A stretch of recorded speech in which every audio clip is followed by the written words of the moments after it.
بسم الله الرحمن الرحيم.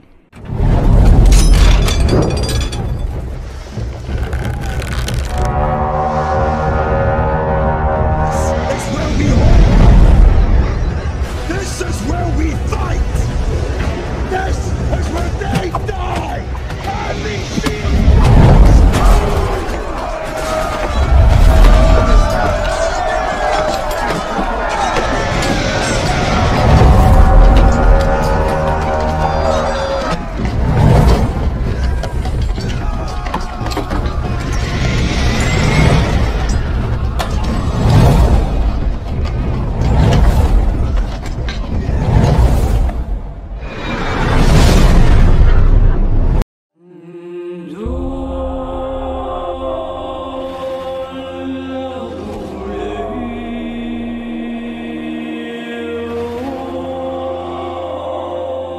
The bell's been rung.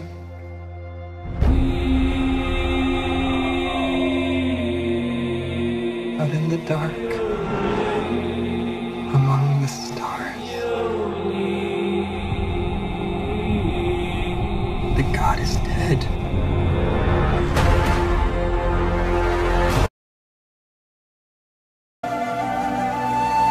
Pada masa Abu Bakar As-Siddiq radhiyallahu anhu, setelah beliau selesai dari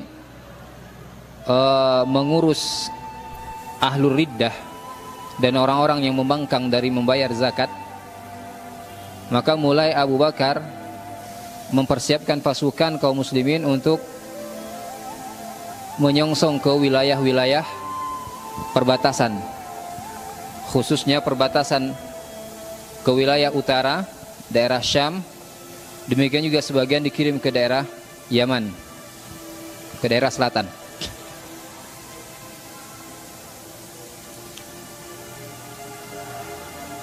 Sampai pada akhirnya, di akhir masa Abu Bakar radhiyallahu an, pasukan kaum muslimin terpecah dalam melakukan ekspansi ke hampir seluruh wilayah utara kaum muslimin ketika itu, yakni seluruh wilayah Irak hari ini, mulai dari Irak bagian timur hingga Irak bagian barat. Irak bagian timur berhadapan dengan wilayah kekuasaan Kisra Persia atau kerajaan Sasanid. Adapun Irak bagian barat ini berhadapan langsung dengan pasukan Romawi,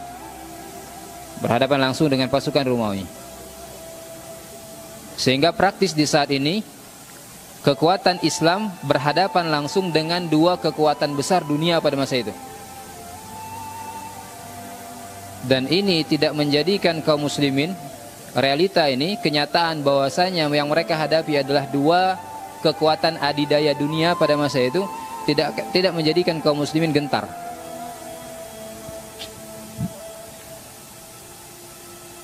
Di antara pertempuran yang besar terjadi pada tahun ke-13 setelah hijrah Nabi SAW, yaitu pertempuran Yarmuk yang dipimpin oleh Amr bin Al-As, juga diperkuat di antara pimpinan yang lain adalah Khalid bin Al-Walid. Ini setelah beliau selesai dari membuka wilayah-wilayah di timur Irak, wilayah-wilayah Irak yang hari ini berdekatan dengan wilayah Kuwait. Itu terjadi pada tahun ke-13 dari setelah hijrah, yakni tahun di mana Abu Bakar radhiyallahu anhu wafat.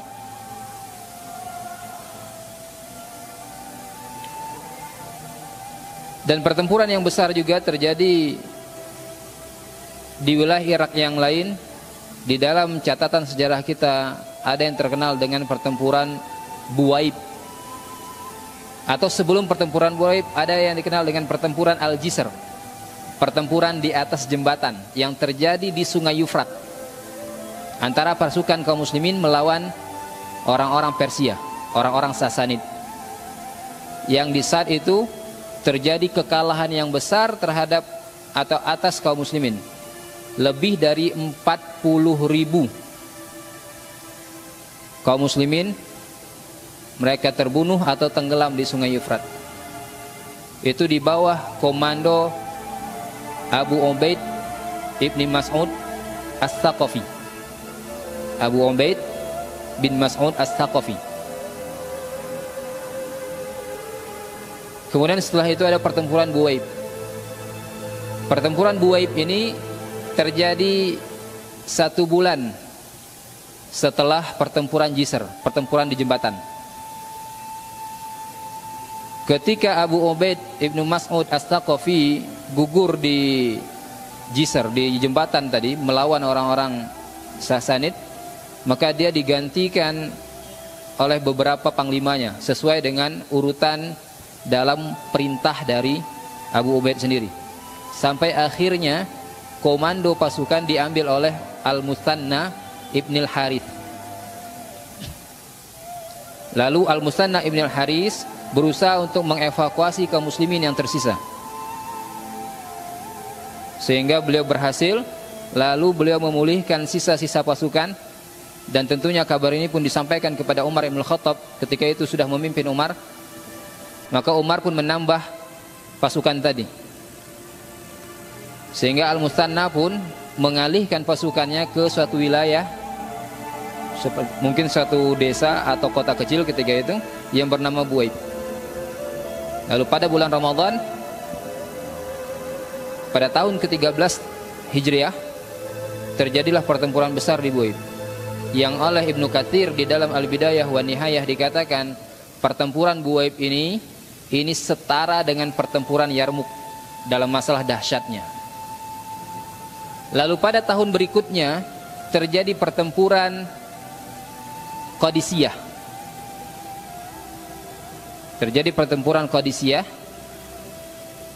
dekat dengan Yufrat, dekat dengan Kufah hari ini. Satu desa yang dekat dengan, atau satu kota yang dekat dengan Kufah. Pada masa selanjutnya. Hari ini masih ada atau tidak Kufah itu?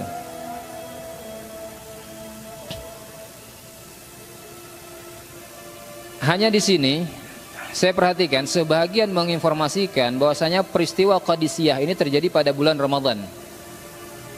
Tetapi setelah saya konfirmasi kembali dalam beberapa literatur utama, seperti di dalam Tarikh Muluk wal Umamnya At-Tabari, juga dalam Al-Muntazam fi Tarikh Al-Muluk wal Umam Ibnul Jauzi. Ini saya dapati peristiwa Qadisiyah ini terjadi pada pertengahan bulan Sya'ban, bukan bulan Ramadan. Adapun informasi yang mengatakan bulan Ramadan ini, saya tidak berhasil mengkonfirmasinya sama sekali. Entah dari mana sumbernya. Saya coba bolak-balik lembaran kitab Al-Bidayah wa Nihayahnya Ibnu Katsir pun saya tidak mendapatkan kepastian bahwasanya perang Qadisiyah ini terjadi pada bulan Ramadan. Nah, di sini saya beri pilihan, kita mau bahas perang Qadisiyah atau perang yang lain. Kalau sesuai dengan syarat kita, kita akan membahas pertempuran-pertempuran yang dialami oleh kaum muslimin pada bulan Ramadan. Kalau melihat dari sumber utama, Qadisiyah tidak masuk syarat, tidak memenuhi syarat. Yang lebih tepat ini adalah pertempuran sebelumnya, ini pertempuran Buwaib. Pertempuran Buwaib, pertempuran yang dahsyat. Pertempuran Qadisiyah itu jauh lebih dahsyat. Kata Imam Ibnu Katsir di dalam Al-Bidayah, tidak pernah terjadi, tidak pernah dikenal pertempuran yang dahsyat yang terjadi di Irak melebihi pertempuran Qadisiyah. Dalam sebagian laporan, pasukan Persia, pasukan Sasanid ketika itu berjumlah 120.000 personil. Diperkuat oleh 4 orang panglima perangnya yang tersohor, dipimpin oleh yang paling tersohor di antara mereka, Rustum. Sebagian menulisnya Rustam, saya lihat yang tepat adalah Rustum. Dan Rustum terbunuh di perang ini. Rustum ini selain cerdik di medan perang, selain hebat dalam mengatur pasukan, siasat perangnya bagus, dia juga ahli nujum. Jadi dia ini dukun. Dan dia sangat percaya dengan apa yang dia lihat dari bintang-bintang itu. Dan namanya tersohor ketika itu. Ini panglima yang besar. Bayangkan di antara panglima-panglima perang yang terlibat di dalam pasukan Sasanid ketika itu, yang tidak diberikan posisi komando, ada panglima-panglima lain, tetapi tidak diberikan posisi komando oleh Rustum. Salah seorang di antara mereka kekuatannya disetarakan dengan 1000 pasukan.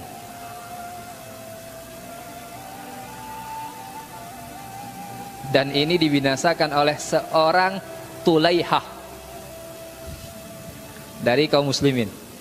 Tulaihah diperintahkan oleh Sa'ad untuk menyusup ke wilayah mereka, dan Tulaihah menunggangi kudanya sejauh 6 mil, seingat saya 6 mil dalam jantung pasukan Sasanid, dan dia memporak-porandakan sebagian pasukan itu tadi, menewaskan sejumlah jagoan-jagoannya, kesatria mereka, dan menawan seorangnya untuk dibawa kepada Sa'ad bin Abi Waqqas atau Sa'ad bin Malik Az-Zuhri. Nah, ini dahsyatnya pertempuran itu sebelum terjadi pertempuran. Jadi dari sini ya, informasi yang saya sampaikan ini sudah bisa dibayangkan ya, bagaimana dahsyatnya pertempuran ketika itu, di mana pasukan musuh, di antara panglima perangnya itu ada yang disetarakan dengan kekuatan 1000 personil. Luar biasa, satu orang. Sementara panglima perang di saat itu yang diberikan posisi komando itu lebih kurang 5 orang selain Rustum. 5 orang selain Rustum. Nah, kembali lagi kita membahas perang Qadisiyah. Dengan dia tidak memenuhi syarat, ini tidak terjadi di bulan Ramadan, dalam informasi yang lebih akurat ya, yang lebih dapat dipercaya, atau perang yang lain yang memang terjadi di bulan Ramadan dan insya Allah sama dahsyatnya. Mau yang mana? Silakan pilih. Saya siapkan ini. Dan insya Allah dalam semua peristiwa ini terdapat pelajaran-pelajaran yang besar. Baik, kalau nggak ada yang mau berpendapat, saya gabungkan aja lah semuanya sebisanya. Judul kita hari ini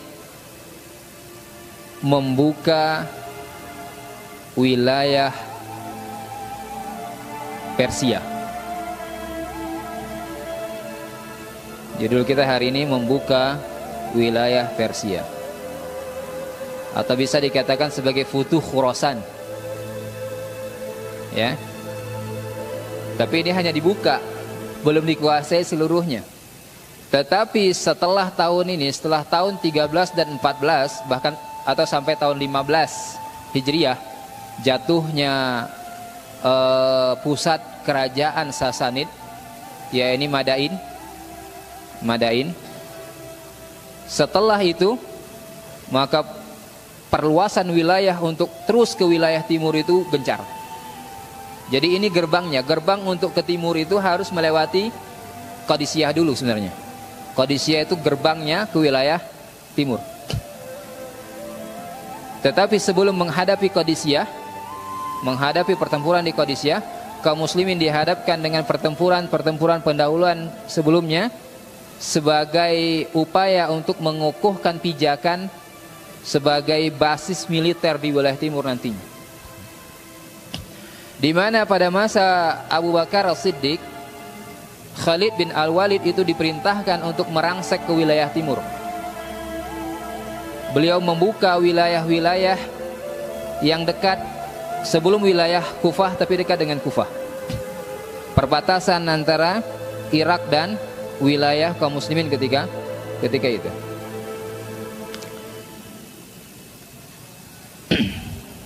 Setelah beliau berhasil menguasai wilayah di dekat Kufah ini tadi, maka Khalid bin Al-Walid menempatkan sahabatnya yang lain, Al-Muthanna bin Al-Harith. Beliau ini masuk Islam pada tahun ke-9 Hijriah di hadapan Nabi SAW. Saya dapatkan ada seorang penulis, saya lupa namanya, Ustadz siapa itu, mengatakan Musanna bin Al-Harits ini bukan sahabat. Yang benar beliau sahabat. Saya heran juga Ustadz ini dapatnya entah berdasarkan apa mengatakan dia bukan sahabat. Al-Musanna bin Al-Harits ini adalah seorang sahabat yang menyatakan keislamannya di hadapan Nabi SAW pada tahun ke-9 dari setelah hijrah.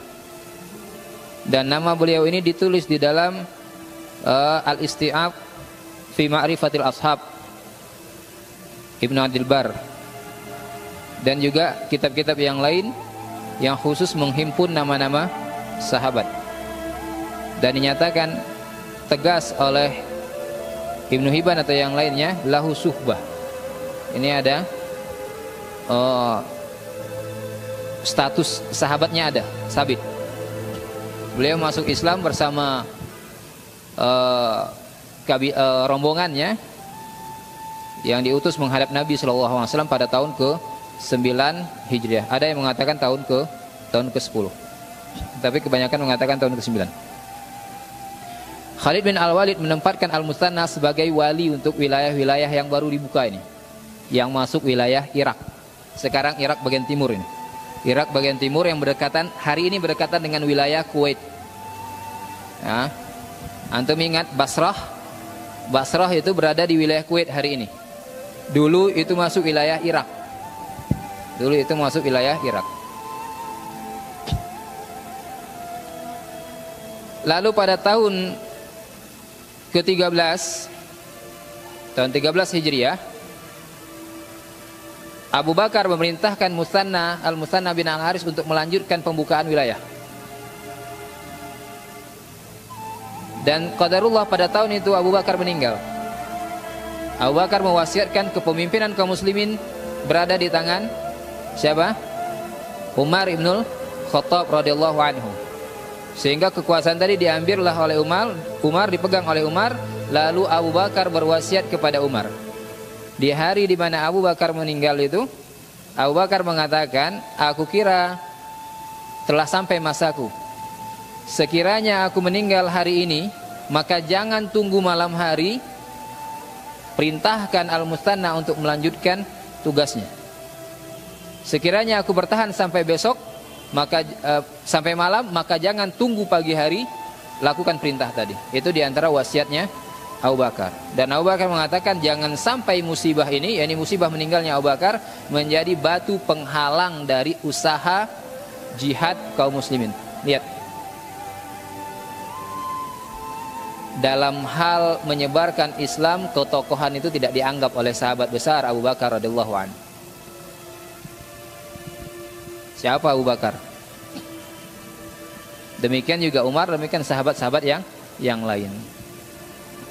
Pemimpin hanya sebagai pemimpin. Dia yang mengemandoi seluruh pasukan. Dan dia ditaati dalam perintah dan larangannya. Tetapi jatuhnya seorang pemimpin atau apapun yang terjadi terhadap seorang pemimpin itu tidak mempengaruhi apa yang telah diperintahkan atas mereka. Itu tidak mempengaruhi semangat juang mereka, dan itu tidak boleh mempengaruhi semangat juang mereka. Urusan agama tetap berjalan. Urusan agama tetap harus terus berjalan, tidak boleh terkendala hanya dengan sebab satu atau beberapa hal yang menimpa tokohnya atau pemimpinnya. Ini dasar dari prinsip Islam, ikhwan. Ini dasar dari prinsip Islam. Di kita ada orang-orang yang berusaha untuk mengatur dakwah sesuai dengan seleranya, dan dakwah tadi harus berjalan sesuai dengan seleranya. Ini tidak benar. Ketika dia katakan tidak, maka dakwah harus berhenti. Ketika dia katakan lanjutkan, maka baru dakwah berlanjut. Ini tidak benar. Ini tidak sesuai dengan petunjuk salaf. Ini tidak sesuai dengan petunjuk Rasulullah dan teladannya para sahabat. Urusan agama tetap berjalan apapun yang terjadi pada tokohnya, pada pemimpinnya. Kepemimpinan bisa diganti oleh siapapun. Ya, ketokohan bisa diganti oleh siapapun. Urusan agama tetap sama. Kecuali ketika pemimpin tadi melihat ada maslahat yang lebih besar yang diharapkan, sehingga pasukan tadi harus ditahan sejenak. Kalau ini berurusan dengan pasukan. Adapun urusan dakwah tetap berjalan saja, seperti biasa saja. Lalu Umar pun setelah menyelesaikan urusan Abu Bakar, mengemudikan Abu Bakar, mengatur ini semua, mengirimkan utusan kepada panglima-panglima perang di setiap wilayah. Ya, tadi di awal saya sudah sampaikan, ketika itu panglima perang kaum muslimin berada di hampir seluruh wilayah utara itu, mulai dari timur Irak sampai baratnya, sampai baratnya, termasuk di Mesir. Di Mesir itu sudah ada juga yang hampir masuk ke arah sana. Walaupun betul-betul menguasai Mesir itu pada masa Umar, di bawah pimpinan Amr bin Al-As, setelah berhasil menguasai Palestina, wilayah Al-Quds, melalui pembukaan yang besar sekali di pertempuran Yarmuk itu. Maka Umar mengutus utusan ke panglima-panglima perang tadi untuk mengatur ulang pasukan ini. Pasukan yang berada di Syam dibiarkan, tapi pasukan yang berada di Basrah, pasukan yang berada di wilayah lain yang ditinggalkan oleh Khalid bin Al-Walid tadi, diperintahkan untuk bergabung dengan pasukan Al-Musanna bin Al-Haris tadi. Diperintahkan untuk bergabung dengan pasukan, atau ketika itu pasukan Abu Ubaid bin Mas'ud As-Saqafi. Umar langsung berdiri di tengah-tengah manusia, menyeru manusia untuk melakukan jihad di Irak. Pada awalnya hampir tidak ada seorang pun yang mengajukan diri menerima seruan tadi. Sampai di situ datanglah Abu Ubaid As-Saqafi, Abu Ubaid bin Mas'ud As-Saqafi ini mengatakan saya, sehingga dan di belakangnya ada orang-orang Saqif bersamanya, sehingga dia dijadikan sebagai panglima perang untuk menyusul di Irak tadi. Berangkat Abu Ubaid As-Saqafi ini ke Irak pada akhir tahun ke-13.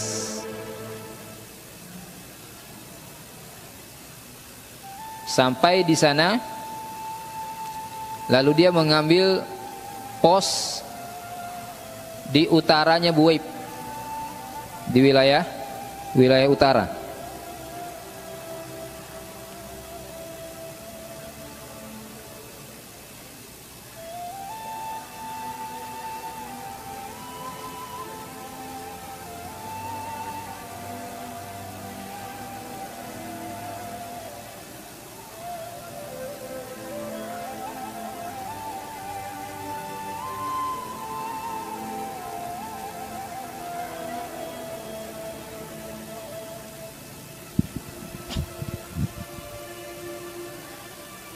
Lalu pada bulan Rajab atau bulan Sya'ban, pada bulan Sya'ban bertemulah pasukan Abu Ubaid As-Saqafi ini dengan pasukan Persia di pinggir sungai Yufrat. Pasukan Persia menantang pasukan Abu Ubaid As-Saqafi. Kalian yang menyeberangi sungai atau kami yang seberangi sungai, kita bertempur. Awalnya Abu Ubaid As-Saqafi sebagaimana yang diperintahkan oleh Umar untuk selalu bermusyawarah dengan sahabat-sahabat senior dalam hal ini, dalam urusan ini. Beliau mengumpulkan sahabat-sahabat senior di sana yang terlibat dalam pasukan beliau. Ternyata kesepakatan musyawarah, pasukan Abu Ubaid As-Saqafi tidak menyeberangi Yufrat, tapi menunggu saja pasukan Persia. Hanya saja ternyata Abu Ubaid As-Saqafi mengatakan, enak banget mereka yang menyongsong kematian duluan, kita saja yang duluan menyerang mereka. Jadi Abu Ubaid tidak sepakat dengan pendapat yang ada dalam musyawarah tadi. Tetapi demikian, seluruh pasukan ini tunduk dan taat kepada Abu Ubaid sebagai panglima. Tidak membangkang seorang pun. Tidak membangkang seorang pun. Hanya qadarullah wa masyafa'al, terjadilah apa yang terjadi. Ketika mereka menyeberangi Yufrat, karena jembatan tadi, ini jembatan melengkung yang dibangun orang Persia ya, antara dua daratan ini, dan otomatis jembatan ini kecil untuk seluruh pasukan tentunya. Mereka masuk ke daratan di mana camp pasukan Persia ada, pasukan Sasanid ada, dan di sana terjadi pertempuran yang dahsyat melawan pasukan kaum muslimin, pasukan berjalan kaki dan pasukan berkudanya, dengan pasukan Sasanid yang di dalamnya ada pasukan berkuda plus pasukan bergajah. Disinilah jauhnya kekuatan Muslim dan Persia ketika itu, orang-orang kafir ketika itu. Di mana pasukan gajah ini telah berhasil menjadikan pasukan berkudanya kaum muslimin ketakutan, sehingga mereka pun porak-poranda. Hanya di tengah-tengah pasukan kaum muslimin banyak jagoan-jagoan, kesatria-kesatria perang, kesatria di medan perang, yang mereka merangsek masuk sampai ke tengah, ke jantung pasukan Sasanid, yang pun berhasil juga sedikit memporak-porandakan pasukan tersebut. Sampai termasuk Abu Ubaid As-Saqafi, beliau merangsek menyerang salah satu gajah yang besar itu, sehingga menumbangkan gajah tadi. Namun qadarullah, beliau pun menjadi korban di situ. Meninggalnya Abu Ubaid As-Saqafi, lalu komando perang diambil alih oleh temannya yang lain sesuai dengan urutan yang telah diwasiatkan oleh Abu Ubaid. Yang satu berganti dengan yang lain, terus berikutnya sampai komando perang tadi berada di tangan Al-Mustanna bin Al-Harith, yang sebelumnya dia diperintahkan untuk menjadi wali di wilayah itu atas perintah Khalid bin Walid. Tetapi kita ingat, Abu Ubaid As-Saqafi menjadi panglima perang berdasarkan perintah Umar, sehingga Al-Musanna ketika itu otomatis praktis dia menjadi bagian dari pasukan Abu Ubaid, tidak menjadi pimpinan ketika itu. Ketika komando ini dipegang oleh Abu Ubaid As-Saqafi, melihat kondisi yang sangat tidak menguntungkan bagi kaum muslimin, yang konon ketika itu ada sekitar 40.000 kaum muslimin yang meninggal di sana, yang terbunuh di jembatan tadi, dan sebagian mereka tenggelam di Yufrat. Maka Abu Ubaid mengambil siasat untuk mengevakuasi pasukan yang tersisa.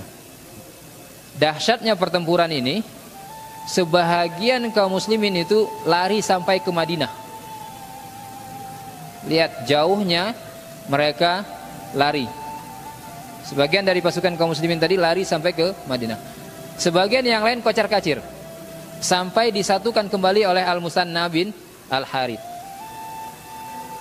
Lalu mereka kembali menyeberangi jembatan, kembali balik ke camp pasukan mereka, dan berusaha untuk menghancurkan jembatan tadi juga, sehingga mereka selamat dari kejaran pasukan Sasan. Lalu pasukan ini berusaha untuk dipulihkan oleh Abu Ubaid As-Saqafi. Mendengar berita ini, Umar pun bersedih. Tetapi kesedihan Umar tidak menjadikan dia putus asa. Dia lantas memerintahkan pasukan-pasukan yang berada di wilayah Irak ketika itu untuk menyusul pasukan Al-Musanna bin Al-Harith, sehingga berhimpun pada pasukan ini puluhan ribu personil. Lalu pasukan ini dibawa ke wilayah yang bernama Buwaib tadi. Nah, disinilah terjadi pertempuran yang sengit pada bulan Ramadan tahun ke-13. Pada bulan Ramadan tahun ke-13.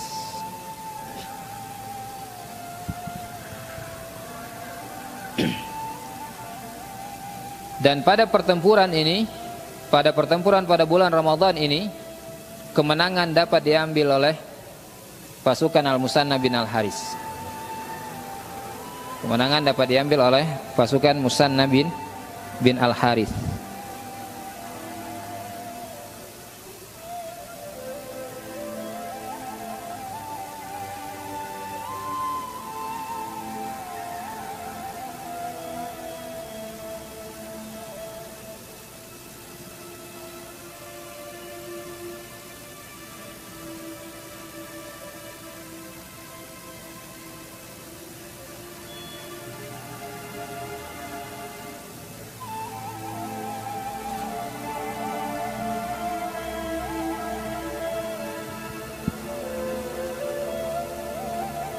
Tetapi demikian, sekalipun kemenangan itu dapat diraih oleh pasukan kaum muslimin di bawah pimpinan Al-Musanna bin Al-Haris, sejatinya Al-Musanna bin Al-Haris ketika pertempuran Jisr sebelumnya itu sudah mengalami luka. Setelah dari pertempuran Jisr tadi, Al-Musanna mengevakuasi pasukannya lalu mengalihkannya ke wilayah Buwaib, berhasil menguasai Buwaib, mengalahkan pasukan Sasanid. Kemudian beliau juga lanjut melakukan pergerakan militer ke wilayah-wilayah sekitar Buwaib tadi, sehingga mengambil alih wilayah-wilayah tadi menjadi di bawah kekuasaan kaum muslimin, termasuk wilayah Sawat dan yang lainnya. Lalu pada awal tahun 14 Hijriah, pada bulan Muharram, Umar ibn al-Khattab radhiyallahu anhu sudah berazam untuk keluar dengan pasukannya sendiri, menyongsong pasukan Musanna melanjutkan jihad di Irak. Untuk melanjutkan jihad di Irak.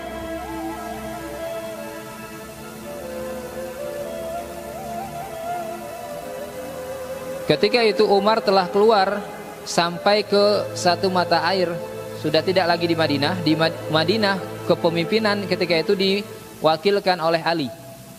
Jadi Umar memerintahkan Ali untuk menggantikan posisinya di Madinah. Di sini dilihat bahwasanya antara para sahabat Ali dan yang lainnya dengan Abu Bakar dan Umar dan yang lainnya, mereka tidak pernah terjadi persengketaan, tidak pernah terjadi permusuhan. Justru yang satu mendukung yang lain.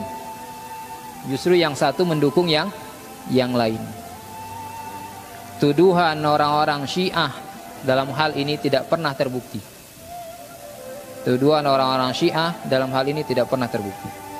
Ali menjadi penasehatnya Umar.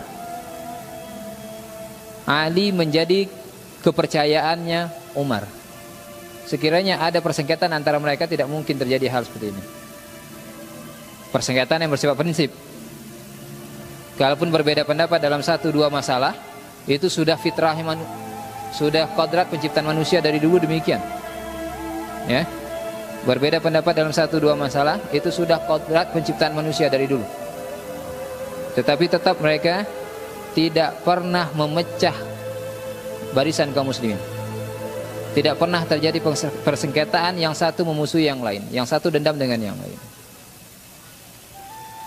Ketika Umar telah sampai di mata air yang bernama Sirar, maka Umar mengumpulkan pasukannya, menyiapkan pasukannya, dan mengumpulkan ahlu syuronya. Dalam pasukan tadi ikut Utsman bin Affan, Abdurrahman bin Auf, dan yang lainnya. Seluruh ahlu syuronya Umar itu ikut, kecuali Ali bin Abi Thalib yang dia diperintahkan untuk menempati posisi Umar di Madinah. Ketika sampai di mata air Sirar, Umar mengumpulkan ahlu syuronya untuk bermusyawarah mengenai masalah di Irak. Utsman, dengan inisiatif dari Utsman, diutus utusan untuk ke Madinah, meminta Ali untuk menyusul sampai ke Sirar, ikut dalam musyawarah. Lihat pentingnya kedudukan Ali dalam kekhalifahan Umar. Padahal Ali sudah diperintahkan untuk menggantikan posisi Umar di Madinah, ya, menjadi pengganti di Madinah sebagai khalifahnya Umar. Tetapi ketika dibutuhkan di dalam musyawarah ini, dan ini urusan besar terkait dengan urusan di Irak, dan kita tahu pasukan Irak itu, yakni pasukan Sasanid, ini pasukan yang jauh lebih kuat, atau minimal bisa dikatakan sama kuatnya dengan pasukan Romawi. Kalau kita lihat dalam komposisi pasukannya, kita akan mengatakan jauh lebih kuat daripada pasukan Romawi. Pasukan Romawi tidak ada kuda di dalamnya. Pasukan Sasanid itu ada kudanya. Dalam perang Qadisiyah nanti ada gajahnya. Dalam perang Qadisiyah nanti mereka melibatkan 33 gajah, yang setiap satu gajah ini menarik gerbong yang berisi 20.000 pasukan bersama persenjataan mereka. Bayangkan itu. Pasukan Romawi tidak ada armada militer seperti ini. Ya. Ketika pasukan berkuda dan pasukan pemanahnya sudah berhasil dipukul mundur, selesai mereka. Pasukan Irak, yakni Irak ketika itu di bawah kerajaan Persia atau Sasanid pada masa itu. Pasukan pemanah selesai, pasukan berkudanya ada. Selesai pasukan berkuda, ada pasukan gajah. Urusannya panjang ini kalau dengan orang Irak. Makanya Umar bermusyawarah di mata air Siror. Ali dipanggil. Dan di dalam musyawarah ini Umar mengatakan keinginannya untuk langsung memimpin pasukan berjihad di Irak. Melihat dahsyatnya Irak. Seluruh ahli musyawarah menyetujui hal ini, kecuali satu orang, Abdurrahman bin Auf. Abdurrahman bin Auf mengajukan alasan sekiranya Umar mendapatkan musibah di Irak, menemukan syahid di Irak, maka ini akan menjadi kerugian yang sangat besar bagi kaum muslimin. Mengapa? Karena kita tahu di saat Irak berkecamuk, wilayah Rum pun berkecamuk. Wilayah Syam ini sedang berkecamuk. Dan wilayah Syam ini bukan permasalahan yang ringan juga, ini masalah yang besar juga. Belum lagi di Yaman. Seandainya terjadi sesuatu kepada Umar, bagaimana komando seluruh pasukan ini tadi? Ini akan dikhawatir menjadi sebab kerugian yang besar bagi pasukan kaum muslimin. Sehingga Abdurrahman bin Auf mengajukan alasan ini dengan alasan pasukan kaum muslimin sedang melakukan ekspansi di sejumlah wilayah yang butuh komando satu orang pemimpin dari Madinah ini untuk mengatur seluruh wilayah tadi. Dan itu masih dibutuhkan kemampuan Umar di sini. Sehingga dengan alasan ini Abdurrahman bin Auf mengatakan, Anda kembali ke Madinah, mengatur komando seluruh pasukan kaum muslimin di berbagai wilayah tadi. Lalu tapi utus satu orang yang memang cocok, yang memang layak untuk memimpin pasukan di Irak. Lalu Umar bertanya kepada Abdurrahman bin Auf, emang siapa? Kata Abdurrahman bin Auf, saya punya satu orang. Siapa itu? Sa'ad bin Malik Az-Zuhri. Ini yang lebih kenal dengan Sa'ad bin Abi Waqqas. Ini terjadi pada bulan Muharram.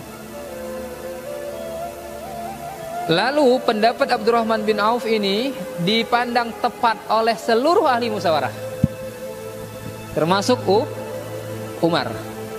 Baik pendapatnya untuk Umar kembali ke Madinah, tetap menjadi komandan utama seluruh pasukan, panglima utama seluruh pasukan. Demikian juga pendapat Abdurrahman bin Auf untuk mengangkat Sa'ad bin Abi Waqqas sebagai panglima perang di Irak. Ini diterima oleh seluruh ahli musyawarah. Sehingga diangkatlah Sa'ad bin Abi Waqqas di sini. Dan di saat itu Umar berwasiat dengan wasiat yang panjang kepada Sa'ad bin Abi Waqqas. Inti wasiatnya adalah, Anda akan menghadapi satu pasukan yang besar, yang kuat. Maka yang dibutuhkan di sini adalah pertama takwa kepada Allah dimanapun Anda berada. Yang kedua as-sabra, kata Umar. Sabar dengan sungguh-sungguh dalam menghadapi mereka. Jangan pernah bersikap lemah sedikit pun. Kalau sudah berhadapan dengan pasukan ini, akan ditimpakan azab yang besar dalam peperangan tadi. Perkuat diri dengan kesabaran setelah ketakwaan tadi.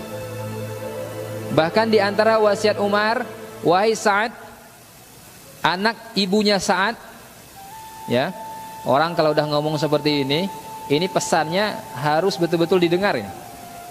Harus betul-betul difahami. Janganlah engkau tertipu lalu berbangga diri dengan sebutan orang, dengan seruan orang kepadamu, engkau adalah pamannya Nabi dan sahabatnya Nabi. Ya, Sa'ad bin Abi Waqqas ini termasuk khalnya Nabi SAW, paman Nabi dari jalur ibu, Sa'ad bin Abi Waqqas Az-Zuhri. Sesungguhnya Allah tidak menghapus keburukan dengan keburukan, kata Umar, tetapi Allah menghapus keburukan dengan kebaikan, dan tidak ada urusan antara Allah dan hambanya. Di antara mereka ini tidak ada urusan nasab, tapi urusannya adalah ketakwaan. Itu tadi, jangan berbangga dengan nasab, mentang-mentang punya hubungan dengan Nabi SAW lalu tertipu, tidak. Itu yang diwasiatkan Umar kepada Sa'ad bin Abi Waqqas. Tidak ada manfaatnya berbangga dengan keturunan di sisi Allah kecuali dengan ketaatan kepadanya. Seluruh manusia itu berasal dari Adam. Mereka adalah hamba Rabb. Allah adalah Rabbnya dan mereka adalah hambanya. Tingkatan-tingkatan mereka berbeda, tetapi mereka akan diberikan oleh Allah sesuai dengan ketaatannya. Jadi tidak dilihat ketinggian nasab atau yang lainnya. Hal itu bisa berbeda, tetapi Allah memberi kepada hamba-hambanya sesuai dengan ketaatannya. Lihatlah seluruh perkara yang dilakukan oleh Rasulullah Sallallahu Alaihi Wasallam sejak dia diutus sampai dia berpisah dengan kita. Ini kata Umar kepada Sa'ad. Kemudian ikuti asar tersebut. Ya, jadi sunnah Rasulullah tadi itu sejak beliau diutus sampai beliau wafat itu wajib diikuti. Dan seluruh sahabat wajib juga mengikuti hal ini. Ini yang diwasiatkan Umar kepada Sa'ad. Ketika melepas kepergian Sa'ad, Umar kembali berwasiat kepada Sa'ad. Wasiatnya tadi yang di awal saya sebutkan, engkau akan menghadapi suatu perkara yang berat, maka bersabarlah. Fassabara as-sabra, kata Umar, terhadap apapun yang menimpamu, maka hendaklah terkumpul dalam dirimu rasa takut kepada Allah, dan ketahuilah bahwasanya al-khasyah, rasa takut kepada Allah tadi, ya ini didapat dengan menjalankan ketaatan kepadanya dan meninggalkan larangannya.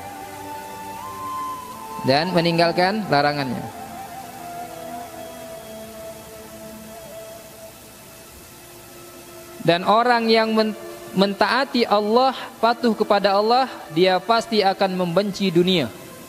Dia tidak peduli dengan dunia. Tapi kalau orang yang peduli, sibuk dengan dunia, pastilah dia orang yang jauh dari Allah. Umar mewasiatkan Sa'ad bin Abi Waqqas, dan wasiat ini juga berlaku untuk seluruh pasukan, bahwasanya hendak dalam berjihad ini tujuan utamanya adalah Allah. Pertama, yang kedua, dalam jihad ini hendaklah perkokoh, kuatkan kesabaran karena akan menghadapi hal yang berat. Ini pasukan-pasukan yang luar biasa berat untuk dihadapi. Di dalam jihad ini, perbaiki ketaatan kepada Allah, perbaiki ketakwaan kepada Allah. Ini yang akan membantu, bukan yang lain. Ini yang akan membantu nanti di medan jihad.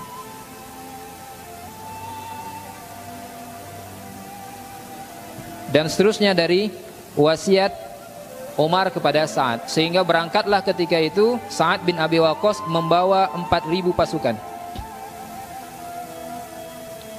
3.000 pasukan dari penduduk Yaman, dan selebihnya yang lain. Ada yang mengatakan 6.000 pasukan. Ada yang mengatakan 6.000 pasukan. Di dalam perjalanan ini, Umar pun terus menyusulkan pasukan Sa'ad tadi dengan pasukan-pasukan tambahan untuk memperkuat Sa'ad. Bersamaan dengan itu juga Umar mengirim surat kepada Al-Musanna di Irak, juga kepada Jabir bin Abdullah Al-Bajali. Ketika itu Jabir diperintahkan untuk menyusul pasukan Abu Ubaid As-Saqafi memperkuat pasukan Abu Ubaid As-Saqafi. Dalam informasi yang lain memperkuat pasukan Al-Musanna. Setelah pertempuran Buaib terjadi perselisihan antara Al-Musanna dan Jabir terkait siapa pemimpin pasukan ini, Jabir atau Al-Musanna. Al-Musanna mengatakan, engkau diutus untuk memperkuatku. Jabir mengatakan, aku diutus untuk memimpin pasukan ini dan engkau harus untuk berada dalam pasukanku. Ketika sampai suratnya Umar terkait dengan pasukan Sa'ad bin Abi Waqqas, bahwasanya Jabir dan Al-Musanna harus memperkuat pasukan Sa'ad bin Abi Waqqas, kepemimpinan berada di tangan Sa'ad bin Abi Waqqas, perselisihan ini selesai. Beres perselisihannya. Walaupun Sa'ad belum sampai di Irak ketika itu. Dan di dalam perjalanan Umar pun menyusulkan pasukan ini dengan jumlah pasukan yang lain sampai sebelum sampai di Qadisiyah. Ketika sampai di wilayah Syaraf, sekian kilometer dari Qadisiyah, jumlah pasukan yang berada bersama Sa'ad ini berjumlah 30.000 personil. Yang lain mengatakan 36.000 personil. 36.000 personil.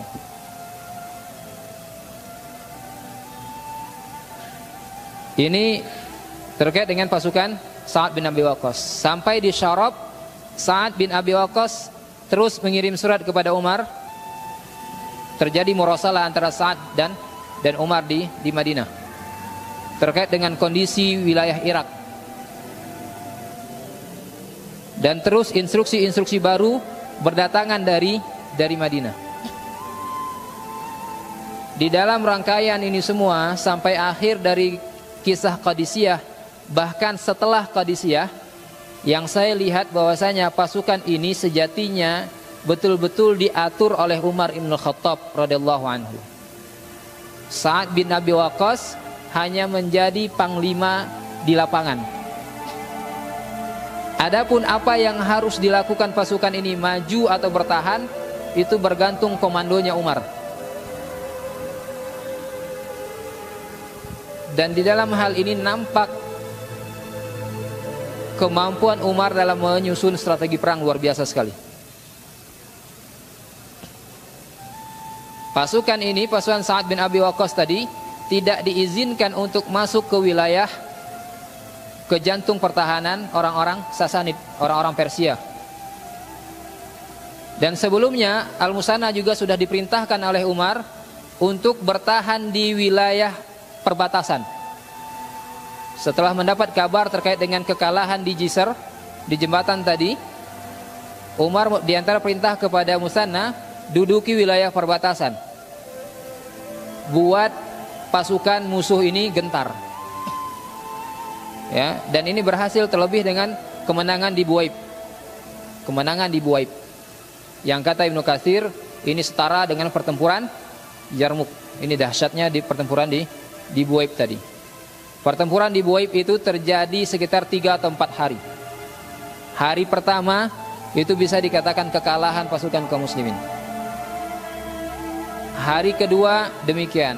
Hari ketiga pun sedikit ada perubahan, tetapi tidak begitu signifikan. Tidak signifikan. Hari keempat atau hari ketiga atau hari keempat, ini pertempuran dari hari kedua itu, dari duha menjelang zuhur sampai masuk malam, sampai siang lagi itu berlanjut. Ini sengitnya pertempuran di Buaib. Sampai akhirnya kaum muslimin berhasil menjatuhkan panglima perang Sasanid. Dan sebelum itu mereka ditolong dengan tentara Allah berupa angin. Pada hari ketiga atau hari keempat tadi, zuhur itu berkecamuk perang, dikira sudah akan tenang. Di akhir siang, pasukan Sasanid tadi diterpa oleh angin badai, sehingga menjadikan mereka kocar-kacir. Dan kesempatan ini digunakan secara baik oleh Al-Musanna bin Al-Haris untuk merangsek terus sampai ke jantung pertahanannya pasukan Persia atau kerajaan Sasanid. Dan akhirnya kemenangan pun didapat. Dan perintah Umar tadi untuk menduduki wilayah perbatasan. Ya, untuk menduduki wilayah perbatasan dalam rangka membuat gentar pasukan Majusi ini. Kembali kepada pasukan Sa'ad bin Abi Waqqas tadi. Berkumpul sekitar 30.000 pasukan ketika itu di Syaraf. Dan bergabung bersamanya pasukan Al-Musanna. Ternyata di dalam perjalanan sebelum Sa'ad bin Abi Waqqas bertemu dengan Al-Musanna, Al-Musanna telah meninggal terlebih dahulu. Dengan sebab lukanya di Jisr tadi kembali menganga. Jadi lukanya terpecah lagi. Sehingga itu menyebabkan dia meninggal. Yang ditemui ketika itu adalah Al-Mu'an'an atau Al-Mu'annan bin Al-Haris, saudaranya Al-Musanna. Mengabarkan kisah Al-Musanna, meninggalnya Al-Musanna, dan bersamanya di situ adalah bekas istrinya Al-Musanna. Sehingga selesai masa iddahnya, istrinya Al-Musanna tadi dinikahi oleh Sa'ad bin Abi Waqqas. Demikian mereka memuliakan saudara-saudaranya, orang-orang utama di antara mereka. Ketika ada seorang panglima perang meninggal, jandanya tadi selesai masa iddah dinikahi oleh pemimpin yang lain, pemimpin pasukan yang lain, dalam rangka penghormatan terhadap saudaranya yang telah meninggal dan juga penghormatan terhadap bekas istri dari saudaranya tadi.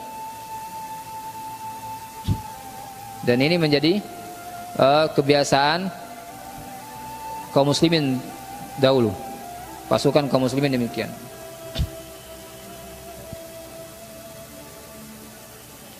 Lalu ternyata Al-Musanna pun tidaklah hanya meninggalkan pasukan saja menyerahkan pasukan saja kepada Sa'ad bin Abi Waqqas.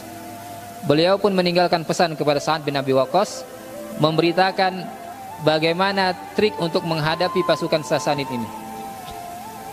Sehingga ini menjadi modal besar bagi Sa'ad untuk menghadapi mereka.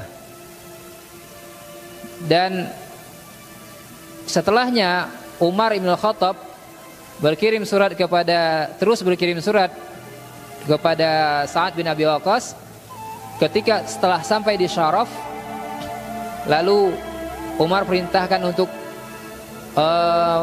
memperhatikan kekuatan orang-orang Persia ini. Perintah berikutnya, Umar memerintahkan Sa'ad bin Abi Waqqas untuk terus mengirimkan informasi perkembangannya setiap hari. Berarti setiap hari itu diutus utusan untuk menyampaikan surat ini. Ya tentunya dengan kuda pacu yang paling kencang. Nah, ketika di Syaraf ini tidak terjadi pertempuran yang berarti. Sa'ad bin Abi Waqqas hanya mengambil alih wilayah yang sebelumnya sempat memberontak kepada Al-Musanna bin Al-Haris. Wilayah yang sebelumnya sudah dibebaskan oleh Khalid bin Al-Walid, tetapi ketika ditinggalkan oleh Khalid bin Al-Walid setelah peristiwa Jisr, mereka memberontak kepada Al-Musanna bin Al-Haris. Konon pengakuannya adalah mereka ditekan oleh pasukan Sasanid. Belakangan pengakuan ini diterima oleh pasukan Islam. Ya sudah, kalau memang demikian, lanjutkan seperti sebelumnya. Bayar jizyah atau masuk Islam, itu saja. Ya, kalau tidak mau dua-dua ya sudah, pedang. Nah, ini yang diusahakan oleh Sa'ad dengan brigade kecil pasukan militernya di sekitar wilayah tadi. Ini sudah dekat perbatasan.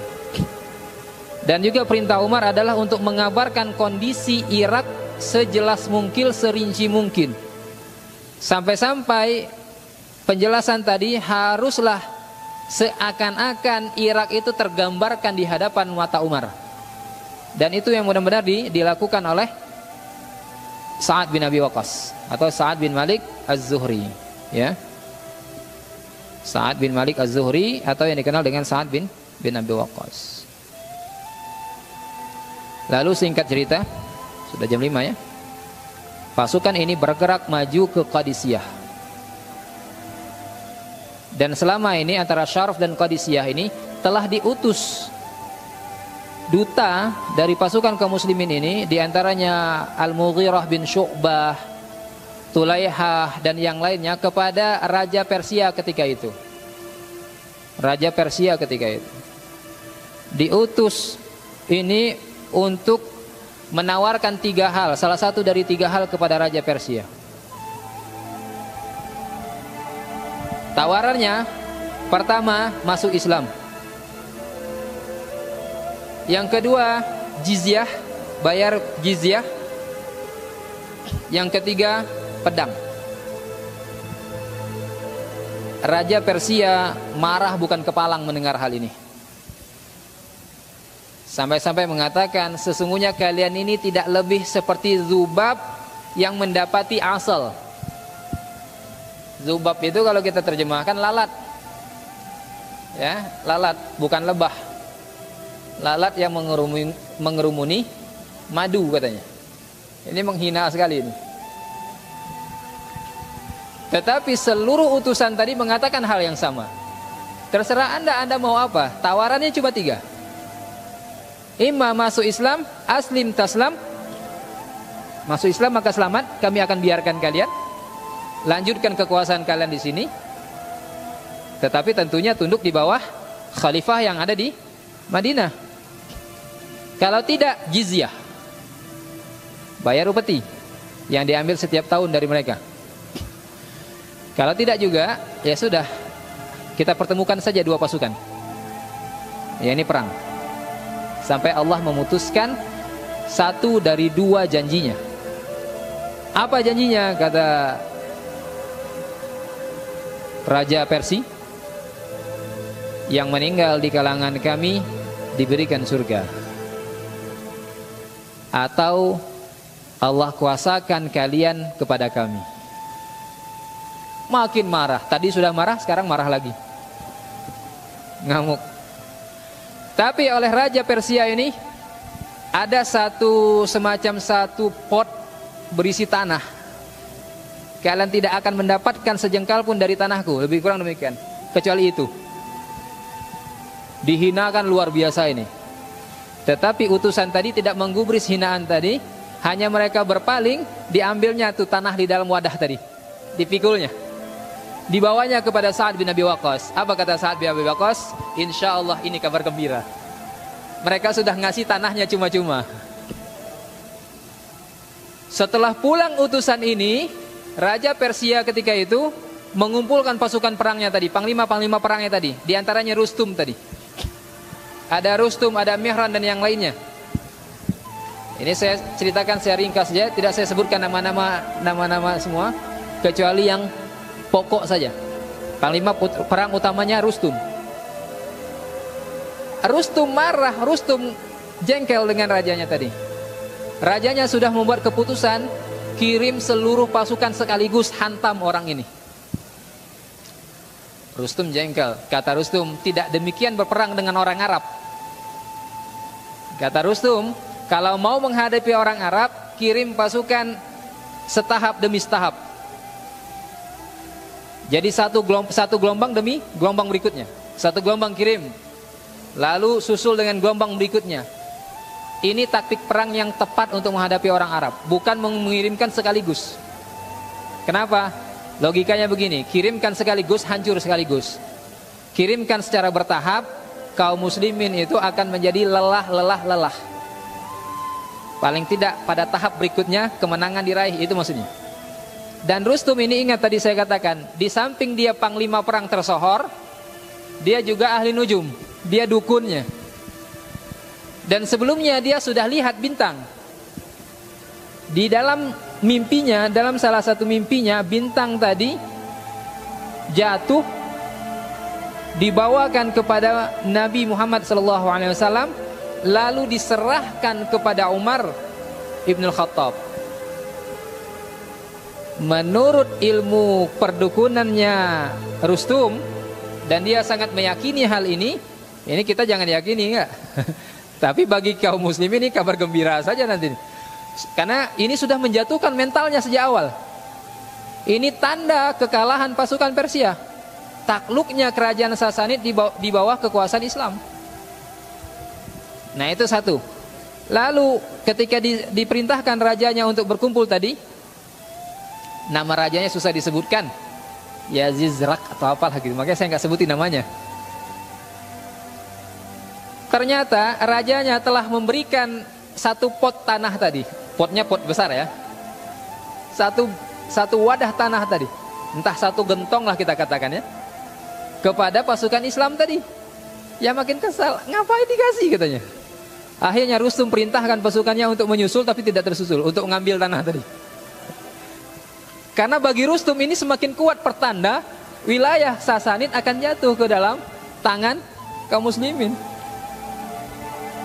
Ini celakanya Sasanid itu. Sudah diberikan tanda-tandanya gitu ya, dengan diyakini oleh Rustum. Dan kalau Rustum yakini tanda itu, tentu orang lain juga akan meyakini, karena dia panglima tersohor, dukun tersohor gitu. Omongan dia itu benar saja di hadapan orang-orang Persia ketika itu.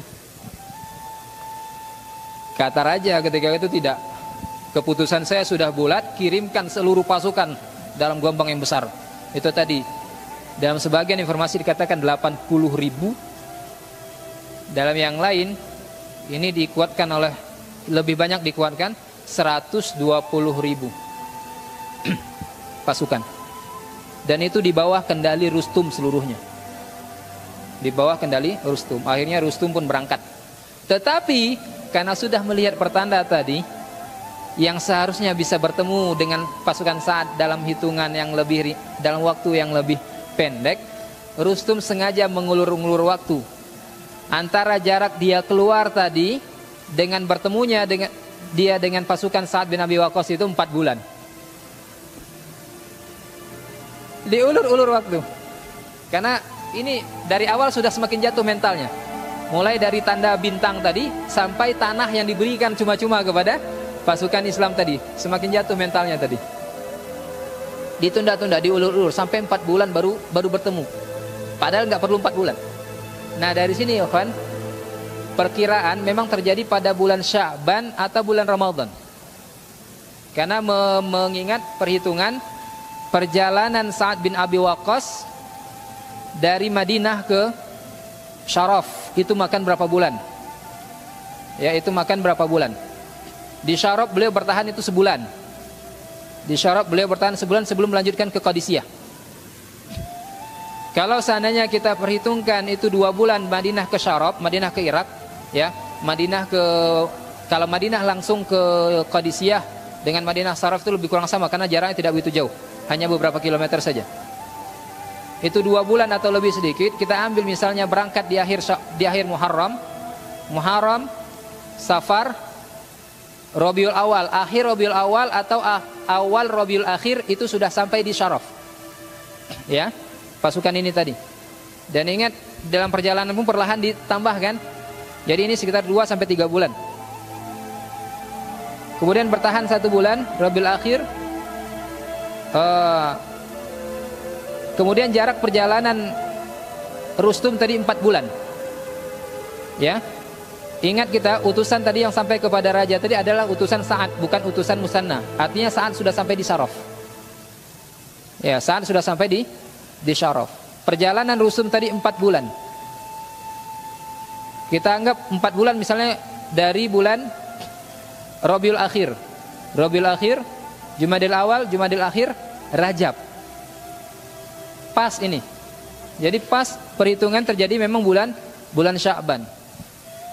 Walaupun ada kemungkinan di bulan Ramadan. Hanya informasi yang pada sumber-sumber utama sepertinya sepakat pada bulan Sya'ban, pertengahan bulan Sya'ban, Muntasifi Sya'ban gitu.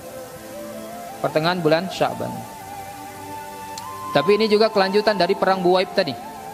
Kelanjutan dari perang Buwaib, di mana dalam peristiwa Buwaib itu menjadi pukulan yang sangat besar bagi orang-orang Persia, orang-orang Sasanid ketika itu. Kekalahan mereka telak sekali. Habis pasukan mereka. Ketika peristiwa Buwaib tadi, pasukan tadi dipisahkan juga sama dengan peristiwa Jisr, dengan jembatan. Ditantang oleh Persia, kalian dulu nyebrang atau kami? Tetapi mengambil pelajaran dari peristiwa sebelumnya, pasukan Musanna mengatakan kalian aja nyebrang. Katanya, kalian saja nyebrang. Akhirnya mereka seberangi jembatan itu tadi, terjadi pertempuran dahsyat. panglima mereka tumbang, mereka kocar-kacir, Al-Musanna langsung mengambil jalan berbelok untuk menguasai jembatan. Sehingga tidak ada jalan pulang bagi pasukan Persia. Habis mereka di sana. Habis mereka di sana. Dan ini jelas menjadi pukulan telak bagi pasukan Sasanid. Sehingga ketika di Qadisiyah mereka memperhitungkan dengan perhitungan yang matang. Ditambah ketakutan yang luar biasa tadi.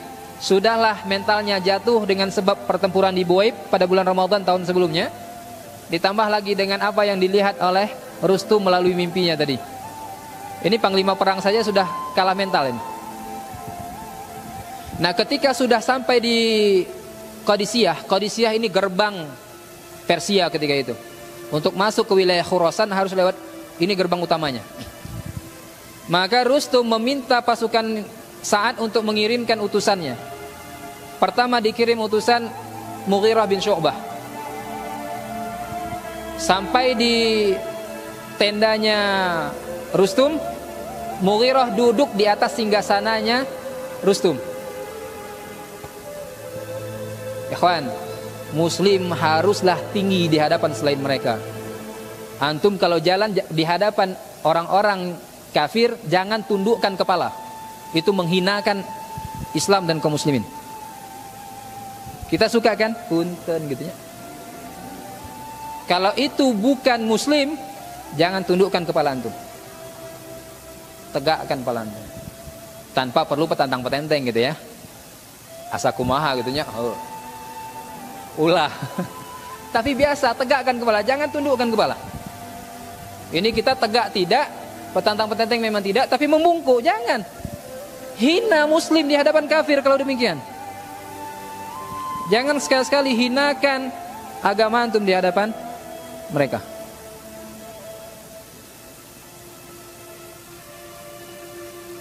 Islam itu tinggi. Jangan pernah direndahkan dengan sikap-sikap kita. Ya, Islam itu tinggi. Jangan pernah direndahkan dengan sikap kita. Biasa saja. Biasa saja. Ya kalau kepada orang saleh layak antum tundukkan kepala antum cium tangannya layak tanpa membungkuk ya. Apalagi sampai sujud. Layak. Tapi dengan orang kafir jangan. Tegak, biasa. Izzah kita harus tinggi. Demikian Mughirah duduk di atas singgasananya. Itu pembesar-pembesar pasukan Sasanid, anak buah Rustum, panglima-panglima perang yang lain, komandan-komandan yang lain kesel kepada Mughirah. Apa kata Mughirah? Jangan ribut kalian. Kalian tahu duduknya saya di atas ini tidak menambah kemuliaan saya, kata Mughirah. Digitukan lagi. Dan juga kalau kalian mau sadar, tidak juga menjadikan menghinakan Rustum katanya. Apa kata Rustum? Dia benar, biarkan saja. Akhirnya terjadi dialog. Dialognya saya ringkas bil makna. Apa yang membawa kalian ke sini? Apa kata Mughirah?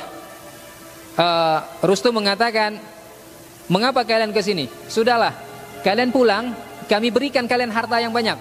Wah, mantap ini, mau disuap. Apa kata Mughirah?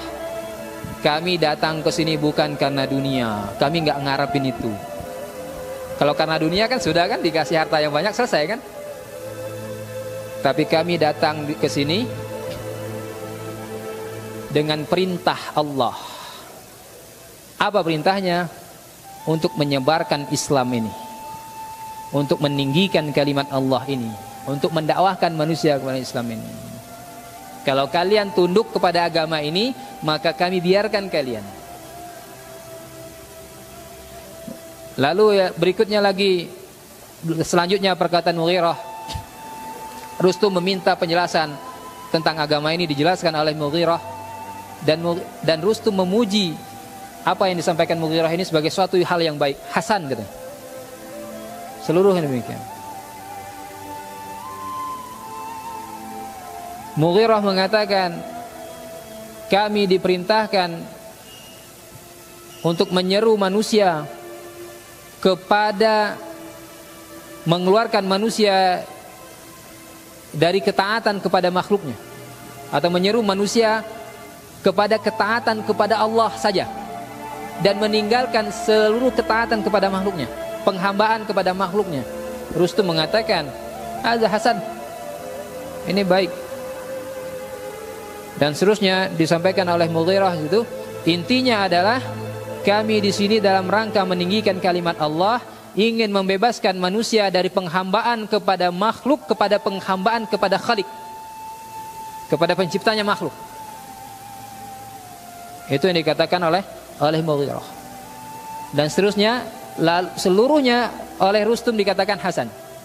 Dan Rustum terkesima dengan hal ini. Lalu pulang Mughirah, Rustum mengajak pembesar-pembesarnya bermusyawarah.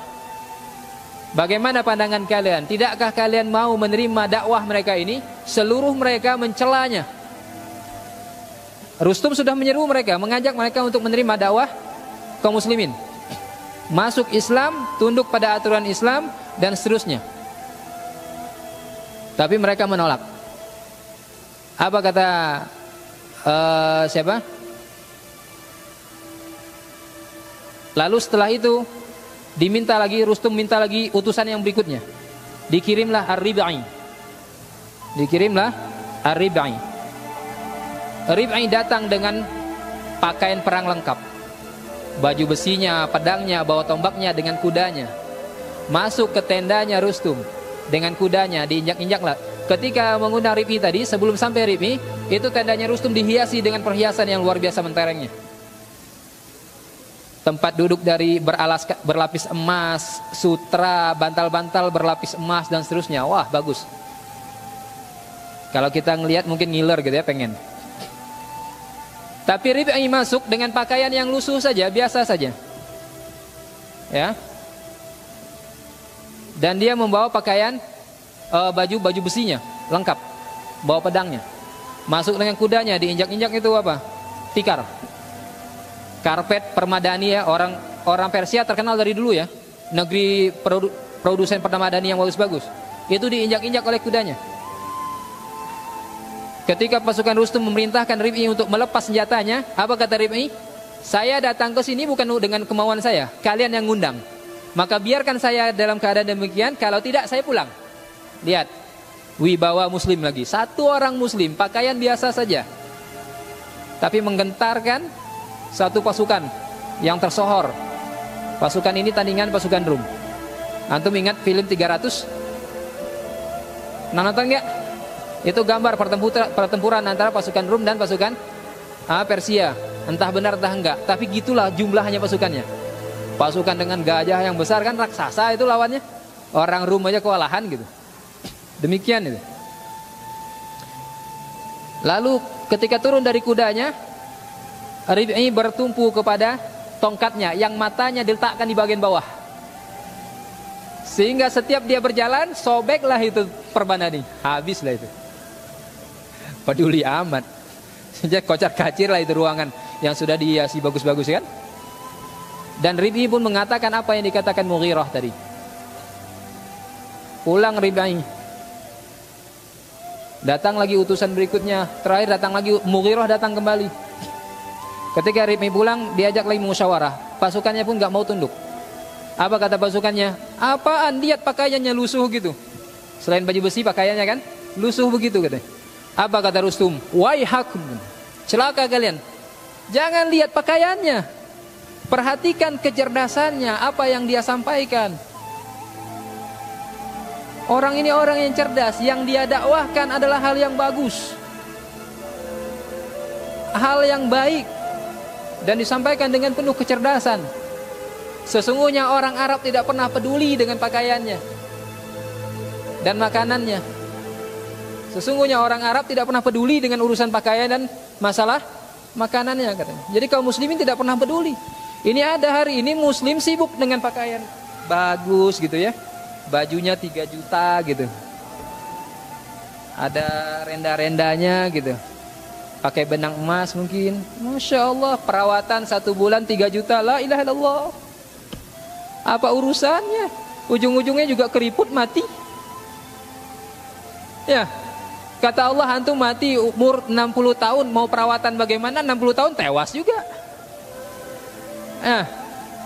Kata Allah, antum hidup sampai usia 90 tahun tanpa perawatan, makanan biasa saja, baju biasa saja, 90 tahun sampai juga. Ada kan sebagian muslim yang sibuk dengan tampilan, tetapi lupa dengan yang isi di dalam. Sahabat dulu mereka sibuk dengan di dalamnya, tidak peduli dengan tampilannya. Sampai-sampai Umar ibn Khattab itu punya pakaian 2 saja. Satu untuk musim panas, satu untuk musim dingin, yang dia ambil dari Baitul Mal. Lihat, karena disepakati, ahlu syura sepakati pada sejak masa Abu Bakar, khalifah lepas dari urusan perdagangan, fokus ngurusin kaum muslimin. Terus kebutuhannya dia apa? Dipenuhi dari Baitul Mal. Tetapi itu pun mereka semua sepakat, termasuk khalifah sendiri. Apa yang diambil dari Baitul Mal untuk kepentingan khalifah tadi, untuk urusan khalifah dan keluarganya, hanya sebatas kebutuhan utama saja, tidak lebih. Kalau kita punya kesempatan kayak gitu, apa yang dilakukan? Yang sudah-sudah memperkaya diri. Waduh, udah mau habis nih. Intinya musyawarah gagal. Pasukan Sasanid semakin gentar. Dan pada akhirnya terjadilah pertempuran sengit antara pasukan kaum muslimin di bawah komando Sa'ad bin Waqqas melawan pasukan Majusi di bawah komando Rustum pada masa itu. Pasukan tadi dibagi-bagi oleh Rustum, demikian juga Sa'ad bin Waqqas. Jabir bin Abdullah al-Bajali memegang komando sebelah kanan atau sebelah kiri, yang lain dan seterusnya pasukan tadi. Melawan 33 pasukan gajah. Entah berapa ribu pasukan berkuda, entah berapa puluh ribu pasukan jalan kaki. Dengan komposisi baris pertama itu pasukan berkuda, baris kedua itu pasukan bergajah. 17-nya diletakkan menjadi pusat pasukan, di pusat pasukan. Selebihnya disebar kiri dan kanan. Dan di dalamnya ada pasukan gajah yang paling besar warna putih, milik raja, itu dibawa. Kan kalau ngelihat gajah, kuda takut kan, kalang kabut kan.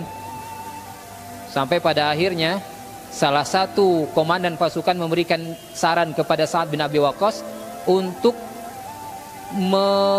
memakaikan gajah ini kostum tertentu, yang dengan kostum tadi menjadikan kuda tadi kalang kabut ketakutan.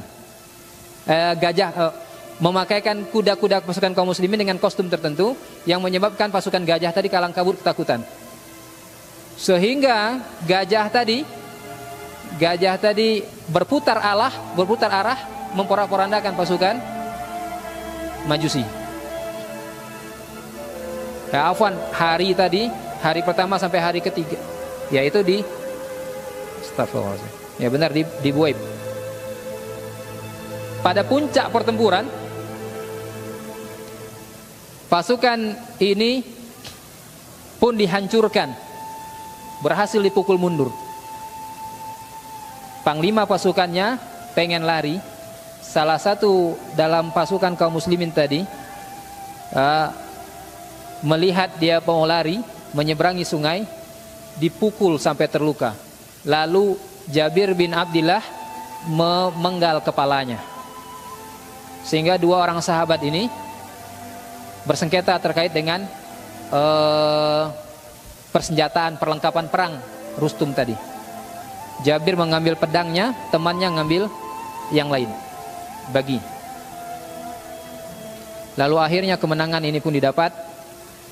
Pasukan kaum muslimin yang hanya berjumlah total seluruhnya 40.000 melawan 120.000. Ya.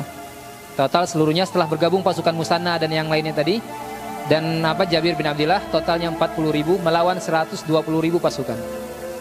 Yang di awalnya tadi Sa'ad bin Abi Waqqas telah memerintahkan salah seorang komandan perangnya untuk menyusup ke dalam pasukan Majusi, memporak-porandakan sebagian mereka, membunuh sejumlah komandan pasukannya, menawan salah seorang di antaranya. Dibawakan kepada Sa'ad bin Abi Waqqas. Sa'ad bin Abi Waqqas bertanya, kabarkan tentang pasukan Majusi. Jawaban panglima perang ini tadi, yang kemudian dia masuk Islam dan oleh Sa'ad dirubah namanya dengan nama Islami, malah mengabarkan kehebatan pasukan panglima komandan perang tadi. Kata Sa'ad, da'hu, tinggalkan yang itu, saya tidak tanya itu. Yang itu mah biasa aja bagi kami. Tapi yang saya tanyakan, kabarkan tentang pasukan Majusi. Kata komandan perang yang ditawan tadi, di sana sudah bersiap 120.000 pasukan. Dan di belakangnya jumlah yang serupa dengan itu.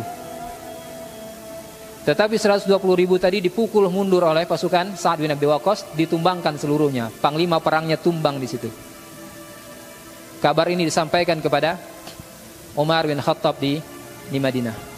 Yang menyampaikan ini tadi adalah seorang yang datang dari wilayah Irak tadi. Umar setiap hari beliau menunggu di perbatasan Madinah. Ingin mendapatkan kabar secepat mungkin tentang perkembangan di Irak. Nah, ketika kemenangan ini sudah diraih, yang menyampaikan informasi tadi berkuda dia ke Madinah, ditahan oleh Umar, ditanya bagaimana kabar pasukan Sa'ad bin Abi Waqqas. Saudara kita Muslim tadi tidak kenal itu Umar, sehingga dia tetap di atas kudanya sambil berjalan dituntun oleh Umar. Dia menceritakan tentang pasukan di Qadisiyah. Di dalam perjalanan di kota Madinah, kaum muslimin menyalami Umar. Assalamualaikum ya Amirul Mukminin. Kaget yang di atas kuda. Langsung turun. Kenapa Anda tidak mengabarkan kalau Anda Umar, katanya. Saya tidak tahu, saya minta maaf. Tidak ada la alaika ya akhi. Kamu nggak salah, katanya. Biasa saja, siapa Umar kan? Biasa saja. Dia tidak kurang ngajar, dia hanya tidak tahu, sehingga tidak memberikan penghormatan gitu. Nah ini ikhwan rahimahullah ta'ala, semoga Allah merahmati kita. Bagaimana terjadi peristiwa di Irak ini, mulai dari peristiwa Jisr, pertempuran Buaid, sampai puncaknya peristiwa Qadisiyah. Setelah itu Sa'ad bin Abi Waqqas mengkonsolidasi ulang wilayah-wilayah di sekitar ini. Wilayah Kufah, wilayah Basrah, wilayah Mausul diambil alih. Sampai pada akhirnya perlahan Sa'ad bin Abi Waqqas membawa pasukannya ke Madain, mengambil alih Madain sebagai pusat kerajaan Persia ketika itu, yang ketika itu rajanya telah melarikan diri, kabur dia rupanya. Yang tadi kepada Mughirah dan yang lainnya sesumbar gitu ya, mengatakan lalat lah dan seterusnya, dihina-hina, dah kasih tanah aja satu pot gitu ya. Ternyata dia lari dengan keluarganya. Kekayaan Kisra diambil alih oleh kaum muslimin, dan itu dikirim oleh Sa'ad kepada Umar di Makkah, di Madinah. Apa kata Umar? Sesungguhnya ini bisa untuk kemakmuran mereka. Kata Abdurrahman bin Auf kepada Umar ketika itu, wahai Amirul Mukminin, sejatinya Anda telah mengajarkan rakyat Anda tentang kesederhanaan, sehingga mereka pun mampu bertahan di dalam kesederhanaan, dan mereka hidup dalam kesederhanaan. Tidak tergiur bagi mereka kemewahan dunia. Kemewahan dunia tidak mempengaruhi keimanan mereka, tidak mempengaruhi nafsu mereka. Nafsu mereka sudah ditundukkan di situ semua. Lihat, ketika pemimpinnya memberikan teladan yang baik, apa yang ditampakkan oleh rakyatnya adalah kebaikan. Lalu saat melanjutnya, sekiranya Anda mengajarkan hidup bermewahan, maka sesungguhnya mereka pun akan melakukan hal yang sama. Lihat, kita tahu Umar sebelum pembukaan Irak ada utusan Raja Kisra kepada Umar. Ketika utusan ini sampai ke Madinah, dia bertanya, di mana Amirul Mukminin, di mana Khalifah? Apa kata keluarganya? Cari saja di masjid. Ketika sampai ditanya kepada orang yang lain, ditunjuk, ternyata ketika itu Umar, ini di waktu duha, Umar tidur di bawah pohon kurma dengan pakaian yang sederhana. Apa kata utusan Kisra? Sesungguhnya inilah yang benar-benar rajanya dunia ini. Padahal ketika itu kaum muslimin belum mengambil alih wilayah Irak, belum mengambil alih wilayah Syam. Tapi ini sudah dia, ini raja dunia hakiki kayak gini, nggak ada yang ditakutkan. Kisra saja tidak seperti itu. Pasukannya banyak, panglima militernya hebat, demikian juga Kaisar, ya, wilayah Rum. Tetapi mereka semuanya tidur dalam keadaan dikawal di bawah benteng yang kokoh dan seterusnya. Umar tidur dengan pakaian biasa di bawah pohon kurma, nyantai amat hidupnya, nggak ada rasa takut sama sekali, coba. Dan itulah raja dunia hakiki katanya. Lihat, Dan ketika mengutus Sa'ad bin Abi Waqqas, memerintahkan Al-Musanna untuk memperkuat pasukan Sa'ad bin Abi Waqqas, Jabir bin Al-Bajali dan yang lainnya, Umar mengatakan, demi Allah aku akan mempertemukan raja-raja Ajam dengan raja-raja Arab. Lihat, jadi kaum muslimin rajanya banyak, tapi khalifahnya satu. Siapa raja Arab? Berarti Sa'ad bin Abi Waqqas, rajanya Arab. Siapa coba? Yang doa Sa'ad bin Abi Waqqas ini termasuk orang yang kalau dia berdoa mustajab. Sampai-sampai ketika beliau menjadi gubernur di Kufah, ada orang yang melaporkan laporan dusta kepada Umar terkait dengan Sa'ad. Saat itu tidak adil begini-begini. Umar sendiri sampaikan kesal dengan penduduk Kufah itu. Hampir gonta-ganti pemimpin terus. Ada aja keluh kesahnya, lihat. Orang Kufah tukang keluh. Yang nanti ini menjadi biang kelahirannya Syiah. Jadi biang kelahiran Syiah itu dari orang-orang Kufah dan sekitarnya yang sebelumnya beragama Majusi. Mereka tidak puas. Mereka mengelu-elukan Husain, wallahu a'lam. Mungkin karena Husain menikahi salah seorang anak Kisra atau bekas Kisra yang tepatnya, ya, salah seorang anak mantan Kisra, mantan Kisra ya, karena dulu diduduki. Itu diambil oleh Husain, dinikahi, dijadikan istri. Jadi mereka punya dendam kesumat kepada kaum muslimin.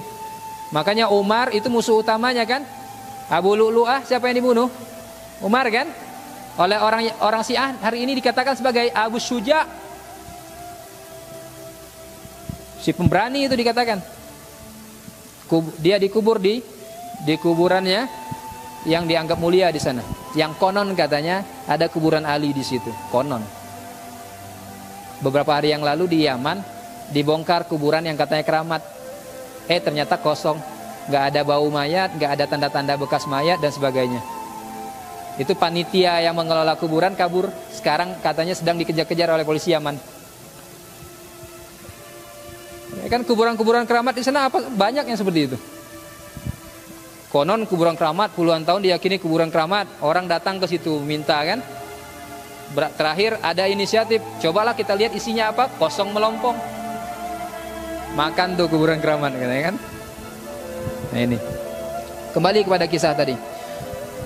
Lagi-lagi kita diajarkan, pertama, kekuatan kaum muslimin bukan pada kuantitas. Kekuatan kaum muslimin adalah apa yang ada di dalam jiwa mereka, keimanan mereka, ketakwaan mereka. Dengar apa yang diwasiatkan Umar kepada Sa'ad bin Abi Waqqas tadi.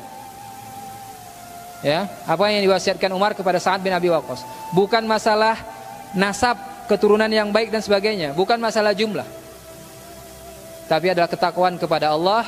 Yang ketakwaan tadi membuahkan kesabaran di jalan Allah. Ikhwan, hari ini kita tidak menemukan hari yang ditemukan oleh para sahabat dulu. Kita tidak menemukan masa yang sangat genting yang sempat dinikmati oleh para sahabat dulu.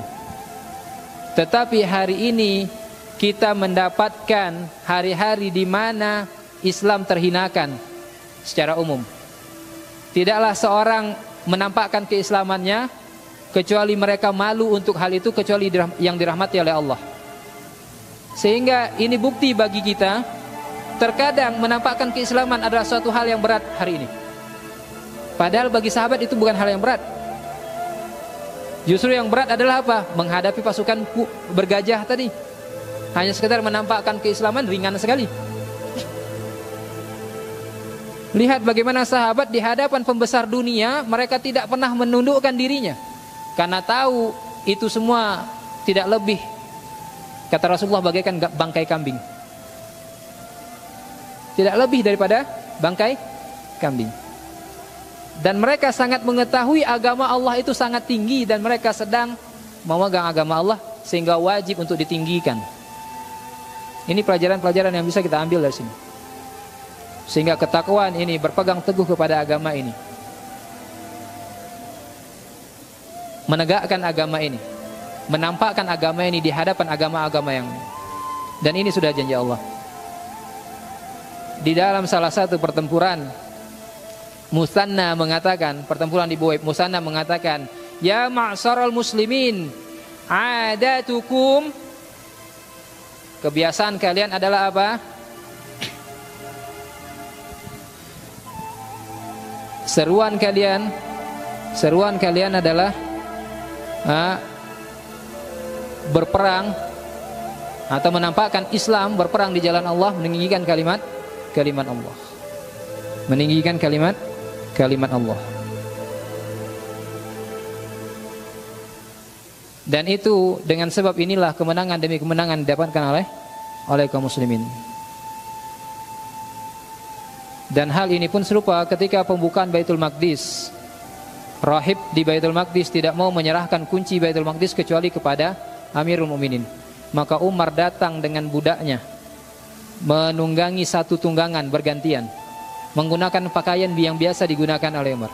Ketika sampai di Baitul Maqdis, Khalid bin Al-Walid menyampaikan kepada Umar, menjadi kebiasaan orang-orang Rum di dalam pertemuan-pertemuan kenegaraan seperti itu menggunakan pakaian yang bagus. Apa kata Umar? Sesungguhnya kita ini adalah kaum yang hina, lalu Allah muliakan kita dengan Islam.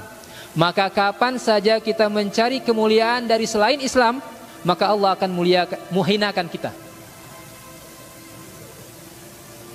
Hari ini Allah telah muliakan kita dengan Islam, maka kita berterima kasih kepada Allah dengan kemuliaan ini. Maka menjadi tanggung jawab bagi kita hari ini untuk tetap menjaga kemuliaan Islam yang ada pada diri kita tadi. Jangan pernah kita rendahkan Islam tadi dengan satu pun tindakan kita. Ya. Tampakkanlah Islam dalam diri kita dalam kehidupan ini. Ketika kita melakukan perjanjian-perjanjian, bagaimana Islam mengatur hal ini? Sekalipun dengan orang kafir, penuhi perjanjian tadi. Islam, kaum muslimin tidak mengenal khianat. Kaum muslimin tidak mengenal khianat. Kaum muslimin tidak mengenal apa yang namanya rasa takut. Ketika seorang itu benar bertauhid, maka takutnya hanya kepada Allah Tabaraka wa Ta'ala, bukan kepada yang lain.